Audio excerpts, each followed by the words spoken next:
bada'al islamu ghariba wa sayaudu qariba kama bada'. Kemudian kata Nabi, dia akan berulang lagi satu masa nanti seperti mana dia bermula dulu. Maknanya tak mendapat tempat, tak mendapat sokongan. Sebab itulah dalam realiti hari ini, orang buat baik dikatakan jahat, orang buat jahat diagung-agung dan dibesar-besarkan. Orang mari masjid ramai orang tak suka, tapi orang berduyun-duyun pergi tempat maksiat orang agung dan kagum.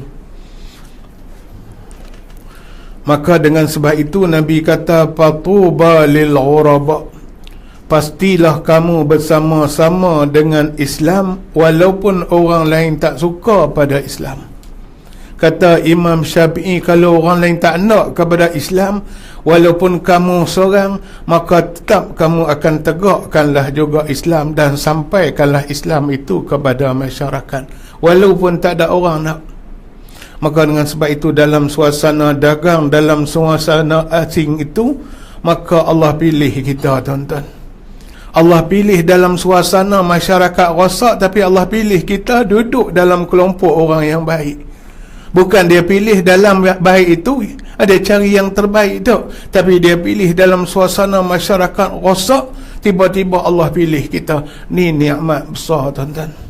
Maka dengan sebab itu kita nak kena rasa sungguh nikmat ni. Jangan sampai nanti Allah tarik balik.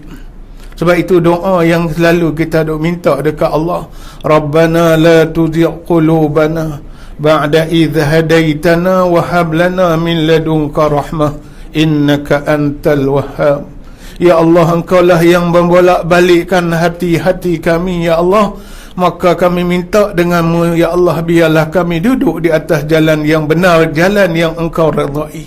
Sesuai dengan salat tadi, kita minta dekat Allah, ihdinas siratal mustaqim, tunjuklah kami, ya Allah, jalan yang benar, ya Allah. Jalan yang macam mana? Jalan yang dilalui oleh mereka yang mendapat nikmat daripadamu. Siratal ladzina an'amta alaihim ghairil maghdubi alaihim waladdallin. Allah kata jalan yang dilalui oleh orang yang mendapat nikmat, bukan jalan orang-orang yang sesat. Ini Allah sebut, bukan ustaz sebut, bukan tok guru sebut, tapi yang Allah sebut. Maka dengan sebab tu kita nak kena minta dekat Allah. Setelah mana kita kata iyyaka na'budu wa iyyaka nasta'in, kami sembah-Mu ya Allah, dan kami minta juga dengan-Mu supaya kamu tolonglah kami, bantulah kami. Mudah-mudahan kita berada dalam golongan yang mendapat bantuan dan pertolongan daripada Allah Subhanahu wa ta'ala. Amin ya rabbal alamin. Mudah-mudahan sedikit muqaddimah itu ada kebaikan untuk kita bersama. Wallahu a'lam. Boleh kata tak nak sambung sikit lagi? Boleh no? Jadi malam ni kita nak sebut berkaitan dengan puasa sikit. Ana yakin tuan-tuan tahu belakang dah. Cuma oleh kerana dia setahun sekali. Apabila setahun sekali, kadang-kadang kita lupa, kadang-kadang kita tak ingat, kadang-kadang kita ikut arus pada masa dan semasa. Wahal semua kita ni ada yang pengalaman 40 tahun, 50 tahun. Ana ni dah 60 tahun. Tuan-tuan tak sampai lagi lah, muda lagi. Tapi ana dah 60 tahun. Maknanya pengalaman yang lama, 60 tahun punya pengalaman. Tetapi Nabi sebut dalam satu hadis yang sahih, kam min sa'imin laysa lahu jazaa'un illa al-ju'a wal 'atash. Nabi kata banyak sungguh pakat duk berpuasa tapi tak boleh apa-apa. Tak dapat apa-apa illal ju'a wal 'atash, kecuali yang dapat adalah lapar dengan dahaga. Nah, ni Nabi sebut, ni Nabi sebut. Maka dengan sebab itu kita nak ambil satu pendekatan puasanya di hati, temannya di akhirat. Itulah tajuk yang dipilih untuk malam ni. Allahu a'lam. Kau nak senyap lah kau. Tak setuju dengan tajuk ni. Tak setuju pun tak apalah. Ada orang dia tu pun, saya ada cerita bab puasa apa lagi, orang nak pilihan raya esok ni. Oh sedap kata Kak Ustaz. Tak apa hak yang dalam pilihan raya nak mengundi lah, tapi hak puasa kena juga. Puasa kena. Sedap kata kat ustaz. Tak ikut ustaz, tak ikut semasa. Ustaz ketinggalan. Ustaz tua kata dia. Tak kata lah, nak kata nak buat macam mana. Tapi inilah yang kita nak cerita, kita nak cerita. Maaf lah tuan-tuan, letak gambar muda sikit. Gambar yang muda, orang tak muda dah. Tak apalah, saya baru ni pergi ceramah kat orang muda. Jadi letak muda sikit, insya-Allah. Jadi yang kita nak, puasa itu duduknya di hati. Bukan puasa tu duduk pada makan minum. Bukan duduk yang zahir, tapi duduk di hati.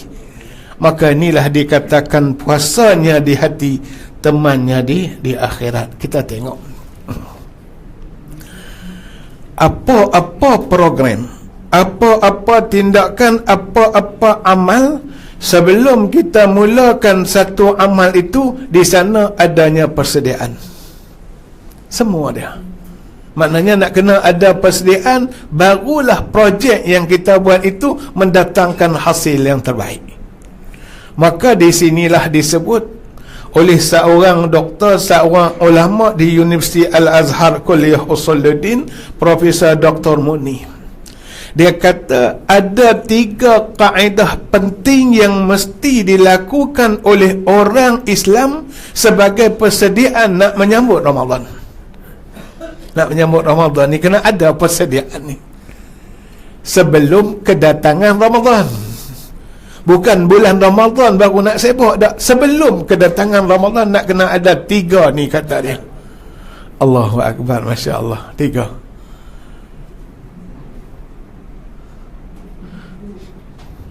Kau mana? Tak pernah nampak di belakang? Boleh? Anda tak ada masalah di belakang lah. Tapi jangan gelap pula pakai duk tidur pula. Masya-Allah. Tak apa nah. Okey. Ini disebutkan kepada kita. Yang pertama sekali disebut sebelum datang Ramadan, maka kata dia, taubatlah diri kamu dengan taubat nasuha dari sebarang dosa-dosa. Sama ada dosa itu dosa kecil, apatah lagi dosa itu dosa besar. Hak ni kita jarang dengar, tuan-tuan. Yang kita duk dengarnya kalau nak pergi buat haji, nak pergi buat umrah, ustaz-ustaz duk buat kursus kata kita nak kena bersih harta, kita nak kena bersih hati, kita nak kena bersih amal, nak kena bersih belakang. Nak pergi buat haji 3 hari. Dalam nak buat ibadat puasa ni sebulan, tuan-tuan, 30 hari. 30 hari. Sebab itu kalau kita masuk di dalam bulan Ramadan dalam keadaan kotor, dalam keadaan berdosa, dalam bergelombang dengan maksiat, macam mana Allah nak terima amal kita? Ini dia yang mustahaknya. Kita dalam keadaan berdosa, macam mana Allah nak terima kita? Sebab itu Allah tak akan terima dosa orang yang makan minumnya haram, pakaiannya haram, walaupun dia minta ya Rab, ya Rab. Tetapi Allah kata, macam mana aku nak terima sedangkan kamu bergelombang dengan maksiat, makan minummu yang haram, pakaianmu haram, apatah lagi percakapanmu, tingkah lakumu tidak menggambarkan kamu sebagai seorang Muslim. Ni disebut kat kita. Jadi tuan-tuan yang dirahmati Allah, ingatkan diri saya dan tuan-tuan, sebelum kita masuk Ramadan, sekurang-kurangnya ambil 1 malam. Kita berdirilah di hadapan Allah dengan sembahyang sunat taubat. Sembahyang sunat taubat. Kita dah buat dah. Tapi kadang-kadang tu tertinggal, biasalah. Tapi kita ingat balik, insya-Allah selepas saja melalui kursus ini atau ceramah ni, kita sama-sama pakat buat. Tak buat berjamaah pun tak apa, kita buat sendiri-sendiri. Anda cadang bangunlah pagi itu sebelum kita tahajud, kita buatlah dulu sembahyang sunat taubat. Sembahyang sunat taubat ni 2 rakaat ya tuan-tuan. Tahajud ni dia kata sekurang-kurangnya 2, 4, 6 dan 8. Tapi sembahyang taubat ni 2 rakaat aja. Ayat yang dia suruh baca, bacalah ayat yang mudah. Faqra'u ma tayassara minal Qur'an. Bacalah daripada Al-Quran apa yang mudah bagimu. Mudah bagi kita kuliah dengan qul huwallah. Semua pakai apa belakang.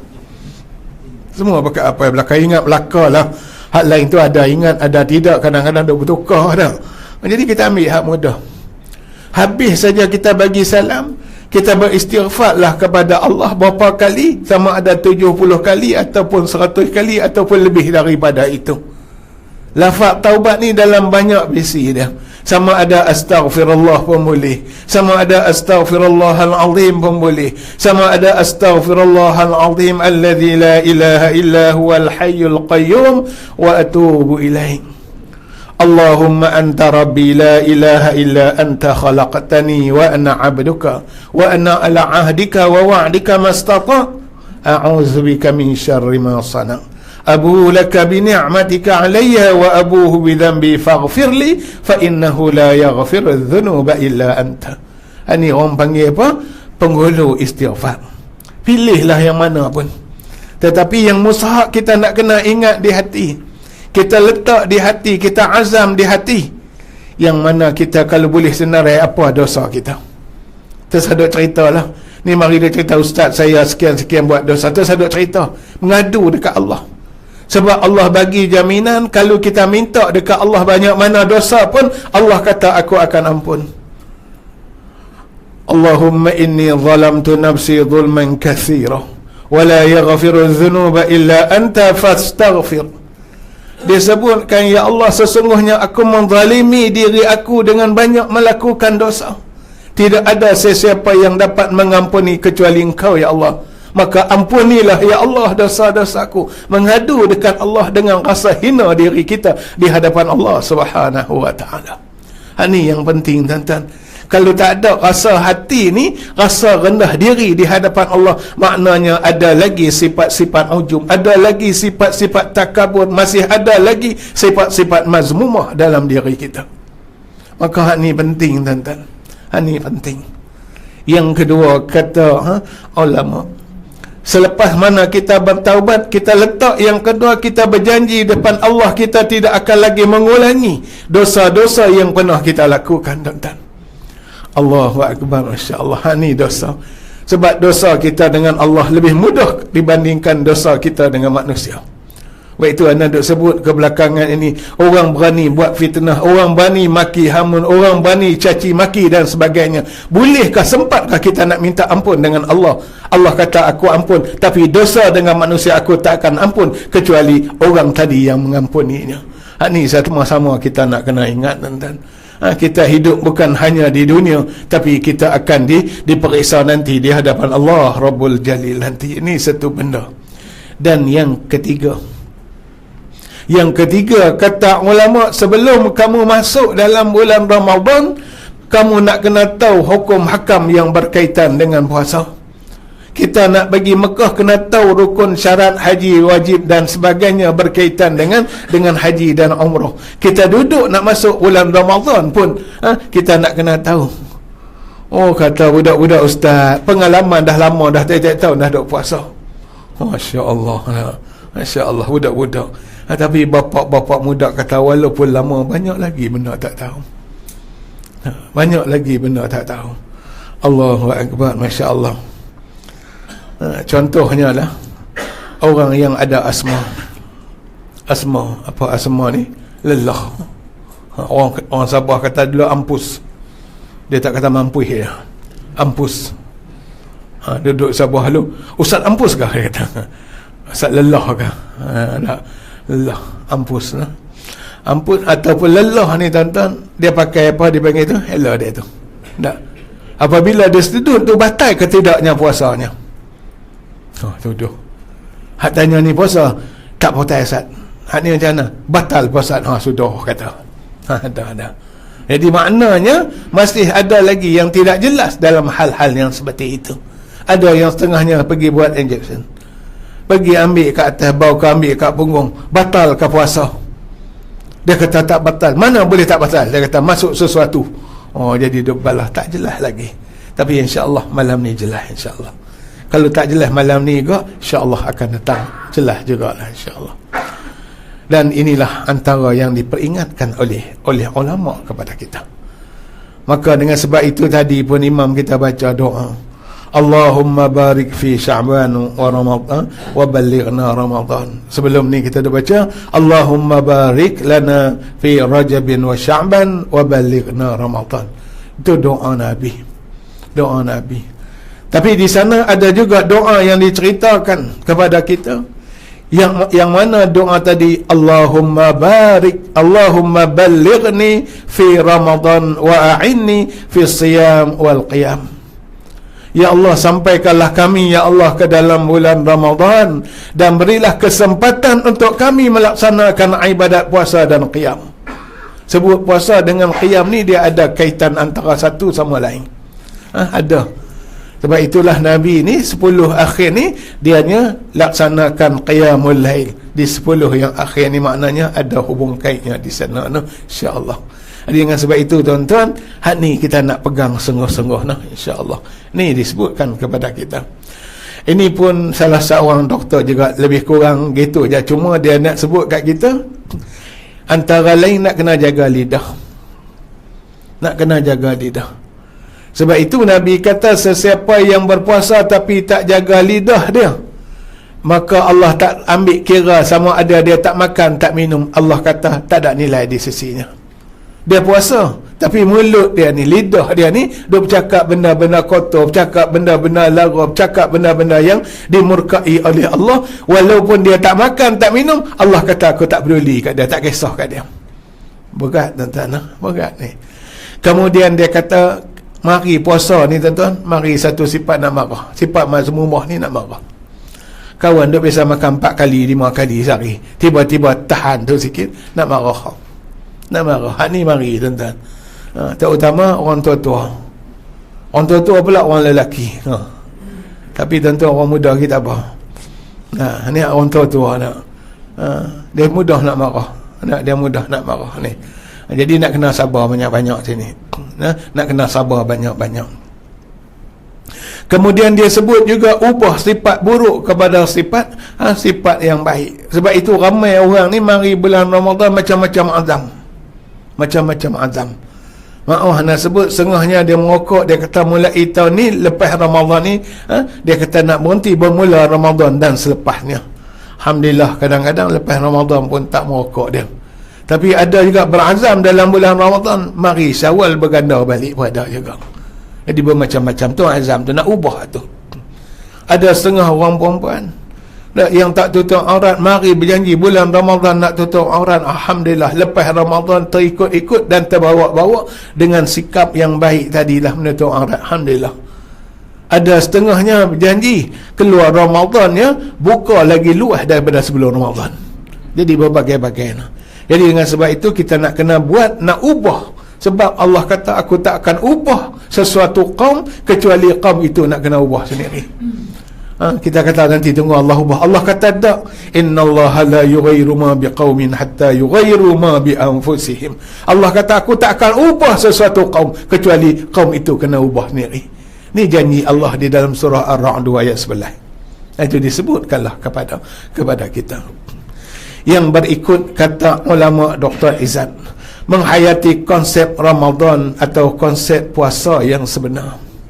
Maknanya Ramadan ni bulan ibadat.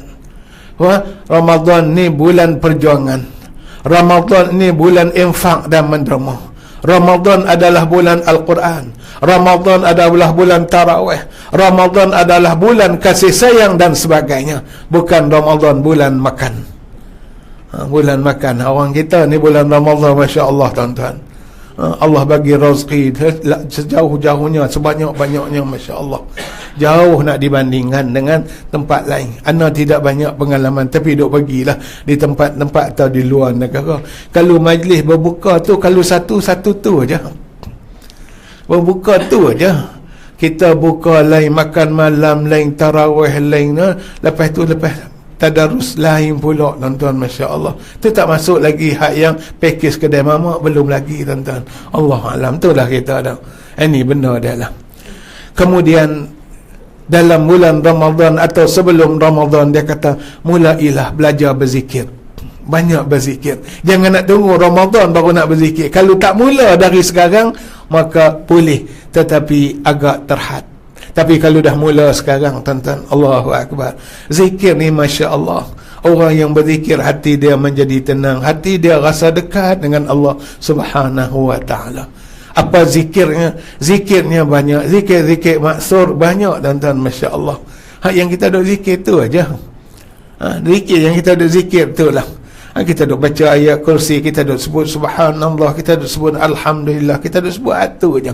Baik itu kata Nabi, dianya ringan mulut menyebut, tapi berat pahala ataupun tingginya pahala di sisi Allah Subhanahu wa ta'ala. Selain daripada tu, dia kata sebelum masuk Ramadan, Quran, tuan-tuan. Quran ni maknanya nak suruh baca Quran dan bertadabbur dengan Al-Quran. Kalau orang masuk bulan Ramadan tak baca Quran ni, macam jadi satu yang agak pelik lah, agak luar biasa. Sebabnya Allah sebut syahrul Ramadan alladhi unzila fihi al-Quran. Bulan Ramadan ni kami turun Quran. Dalam hadis mengatakan malaikat Jibril turun bersama-sama untuk bertadarruf dengan Nabi sallallahu alaihi wasallam. Maka malang sungguhlah kalau kita tak ambil peluang baca Quran. Allahu Akbar. Alhamdulillah, tu orang yang boleh baca tak nak baca. Ada setengah orang, tuan-tuan, tak boleh nak baca. Tak boleh nak baca. Tak tahu nak baca. Tak tahu nak baca Quran. Ada satu kisah benar berlaku, tuan-tuan. Ana ulang balik cerita ni, mungkin tuan-tuan pernah dengar dah cerita. Ini ceritanya 2-3 tahun yang lepas, 4-5 tahun lepas lah kot nak cerita. Ada seorang kawan ni, dia lah belajar dan duduk kat UK lebih kurang 17 tahun. Duduk di sana, belajar dan kerja. Balik mari tu umur dah 40 lebih begitulah. Tapi tahun pertama dia sampai di kat masjid tu, dia pergi duduk semayang. Maka kita ada duduk buat apa, tadarus lah, macam kita semua masjid ada belakang, surau ada belakang. Jadi duduklah satu kumpulan tu 10 orang. Sampai kat dianya, dia tak baca, pas kat kawan sebelah. Kita 2 round 3 round baca tu. Begitulah sepanjang bulan Ramadan. Tapi dia duduk dalam majlis tu. Kita tak tahu sebab apa dia tak baca, tak tahu cerita. Habis Ramadan, barulah kita dapat pasti. Dia kata dia tak tahu baca Quran. Dia kata dia tak tahu baca Quran. Maknanya tak boleh nak baca Quran. Tapi semangat tu ada. Tapi cerita mudah, ringkas dan padatnya. Habis tu kebetulan kita di masjid tu adalah kelas-kelas Quran. Kelas Quran kita ada 3 peringkat, 1 asas, menengah dan lanjutan. Maka dia pun pergi ikut dah setahun. Tahun yang berikut, Ramadan yang berikutnya, dia masuk duduk, dia boleh baca. Tapi baca dia tu dia tak kata Arab. Dia tak ni macam budak berjalan jatuh, maksudnya bertatih-tatih lah. Maka dia dapat 2 pahala. Pahala yang pertama, kesungguhan dia ada. Yang keduanya, dia baca Quran, ada 2. Kawan-kawan lain susah hati sampai ke dalam lambat. Lambatlah kawan baca, tak sangkut-sangkut. Masuk tahun yang kedua, sama dah dengan orang lain. Sama orang lain. Dan tahun-tahun yang berikut, sebahagian daripada yang lain tu dia telah mengatasinya. Maknanya apa, tuan-tuan? Ni Quran. Quran ni maknanya mukjizat, tuan-tuan. Mukjizat. Dia tak pandai bercakap Arab kah, dia bukan orang Arab pun, tapi Allah bagi satu kelebihan. Quran ni dikatakan mukjizat. Tu yang nak kata orang Arab duk pasal pelik kat orang Melayu, cakap Arab tak boleh, tapi baca Quran sedap. Baca Quran sedap. Sedap maknanya dapat johan lah. Nah, di Malaysia dapat johan. Dia kata tak apa lah, kat Malaysia tempat dia. Yang terbaru ni wakil Malaysia pergi ke Mesir, dapat johan juga. Sebelum tu pergi ke Qatar, dapat johan juga.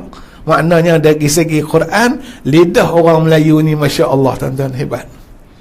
Nah, Wallahualam. Kawan-kawan duk kata, Ustaz, bukan Quran, orang Melayu ni dia bercakap, dia kata dalam bahasa Inggeris pun hebat daripada Inggeris juga, dia kata. Wallahualam, tak tahu lah.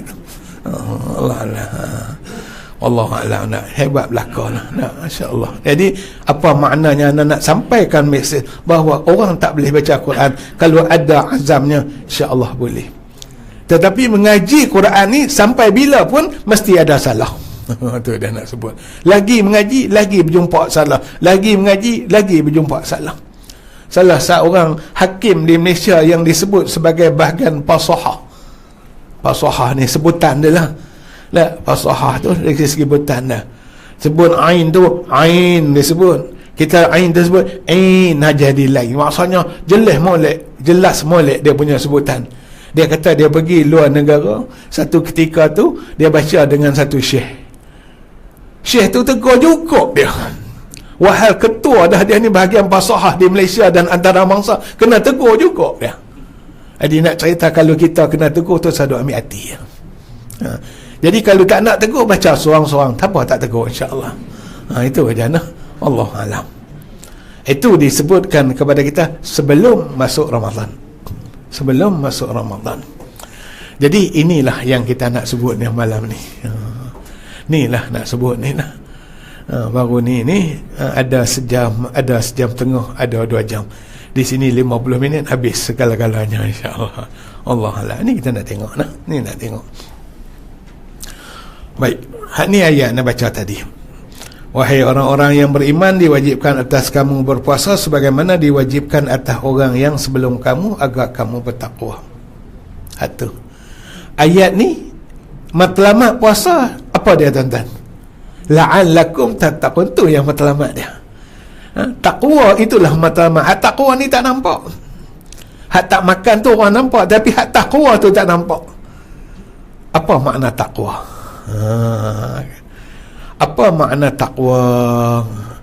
Takwa maknanya, kata Dr. Abdullah Afifi, macam mana keluar caci pula tu, dia kata al-khasyah wal-hibah.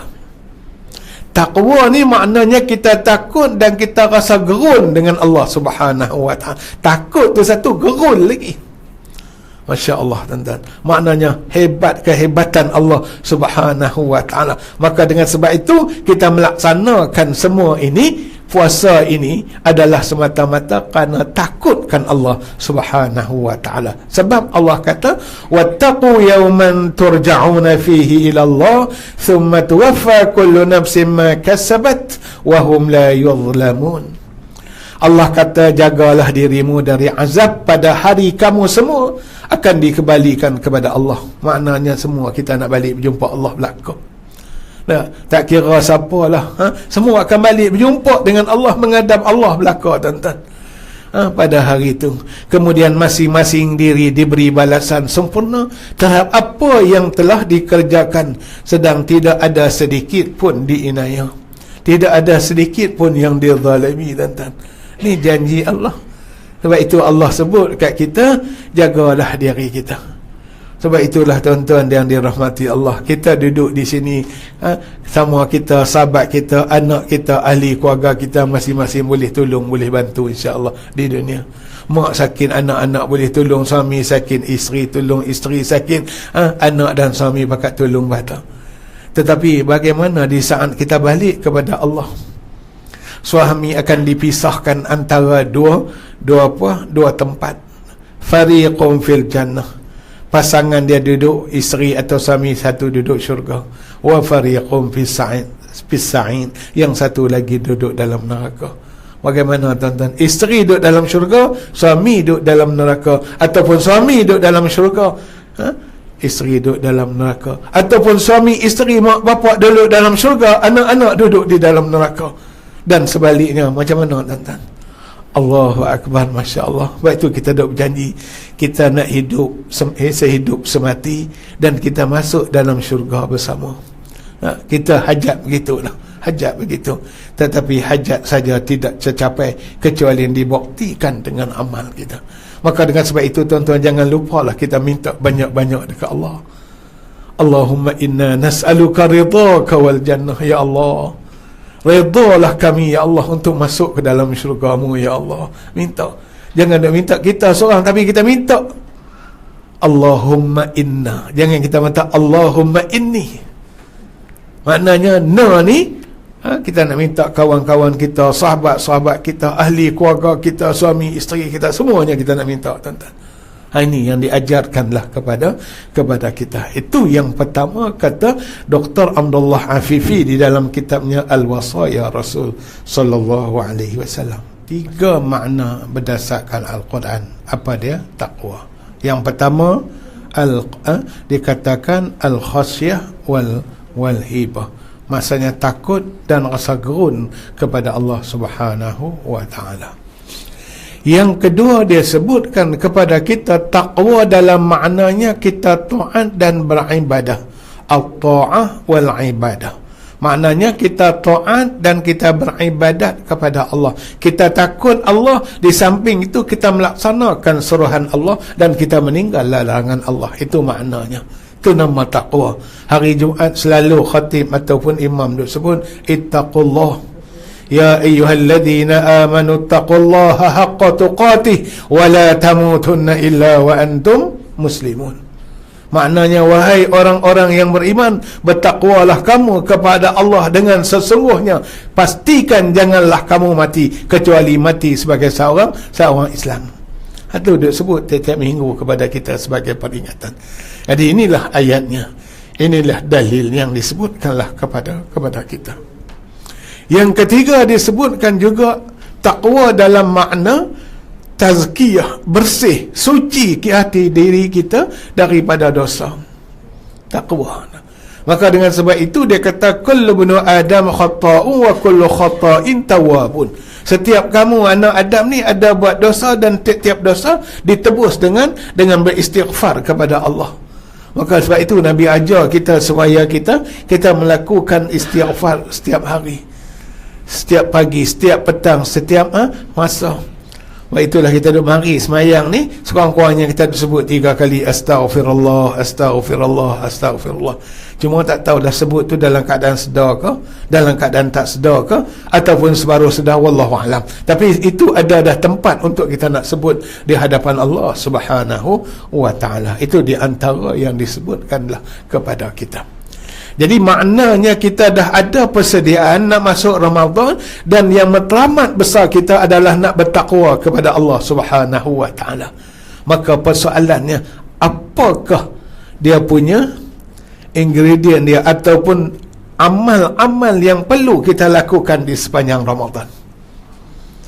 Dalam hal ini ada ulama menggariskan ada 40 amal yang perlu dikerjakan setiap hari di sepanjang Ramadan.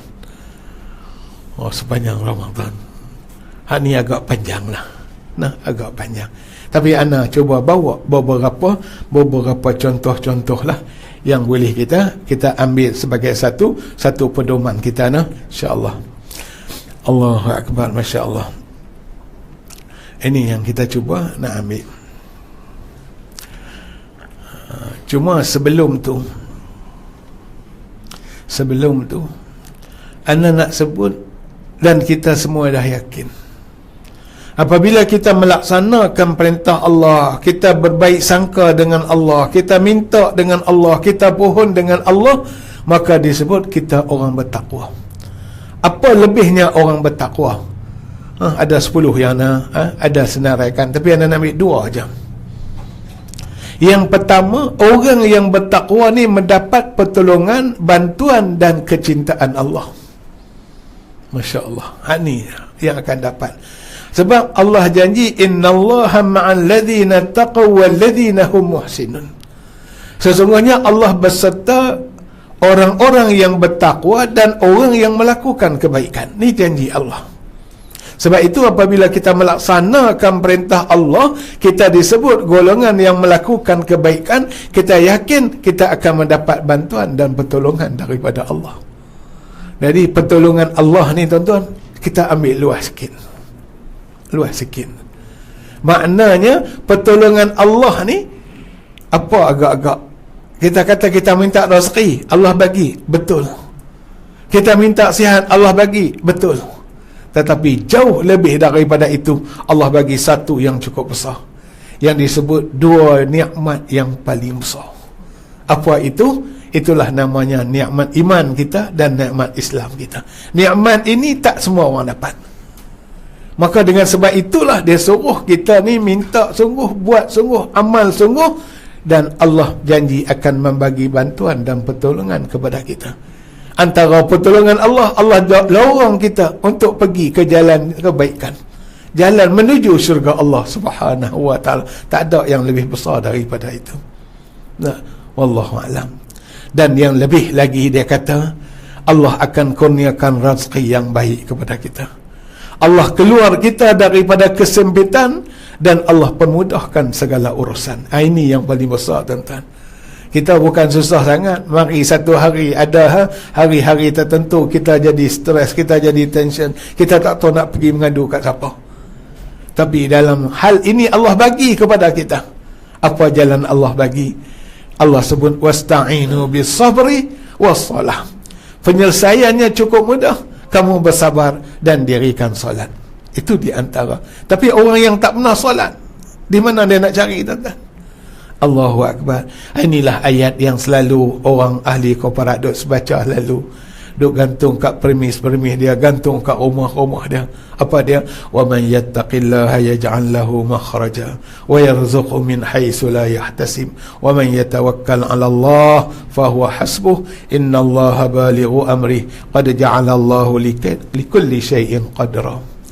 Allah sebut macam mana? Allah sebut kepada kita, dia kata, dan siapa bertakwa kepada Allah, nasaya dia adakan baginya jalan keluar.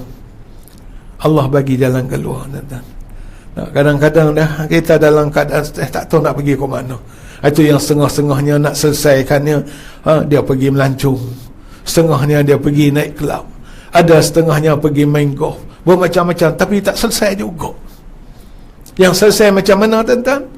Apabila kita balik menghadap Allah, kita minta bantuan Allah, kita pohon dengan Allah, Allah yang bagi jamin. Allah bagi jaminan.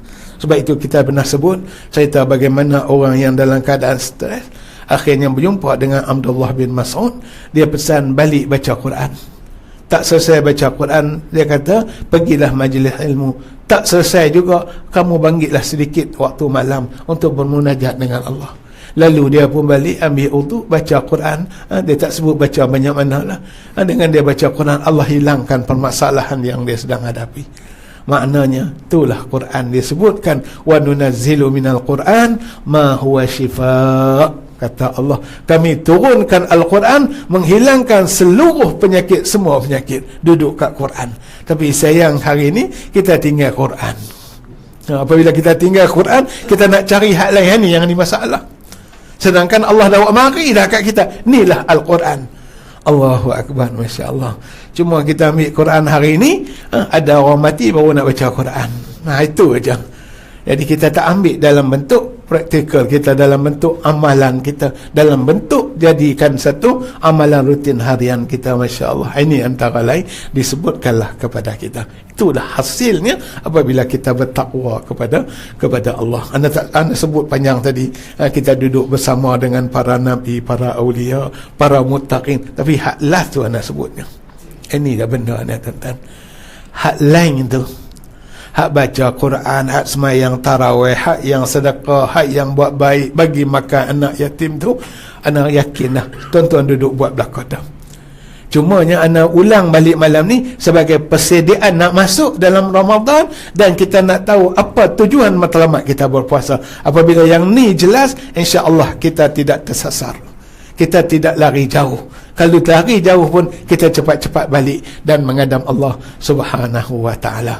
Alhamdulillah, ana yakin insya-Allah sedikit manfaat kita dapat malam ini, dan nak ucapkan tahniahlah kepada tuan-tuan yang dapat bersama pada malam ini, dan insya-Allah dapat melaksanakan ibadat puasa insya-Allah.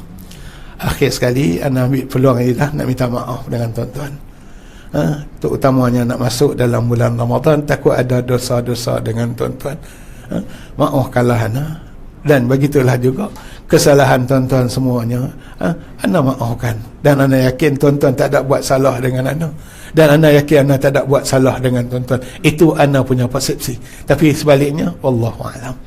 Dan yang kedua, tuan-tuan tolong doakanlah, insya-Allah 13 bulan ni ana nak pergi buat umrah. Dan insya-Allah 24 bulan baliklah insya-Allah. Ada peluang kita berjumpa lagi insya-Allah. Kalaupun tidak, di sinilah berakhirnya kita, dan insya-Allah kita berjumpa nanti di syurga Allah Subhanahu wa taala. Wallahu a'lam. Aqulu qawli hadza wa astaghfirullahal azim. Wassalamualaikum warahmatullahi wabarakatuh. A'udzu billahi as-sami'il 'alim minasy syaithanir rajim. Allahumma inna nas'aluka rahmatan min 'indika tahdi biha qulubana wa tajma'u biha shamlana wa talumu biha sa'asana wa taruddu biha al-fitana 'anna wa tuslihu biha dinana wa dunyana. Allahumma inna nas'aluka imanan kamila wa yaqinan sadiqa wa amalan maqbula wa tijaratan lan tabur ya 'alima ma bis sudur. أخرجنا يا الله من الظلمات إلى النور. ربنا آتنا في الدنيا حسنة وفي الآخرة حسنة وقنا عذاب النار وأدخلنا الجنة مع الأبرار يا عزيز يا غفار يا رب العالمين. وصلى الله على سيدنا محمد وعلى آله وصحبه أجمعين والحمد لله رب العالمين. تقبل الله منكم.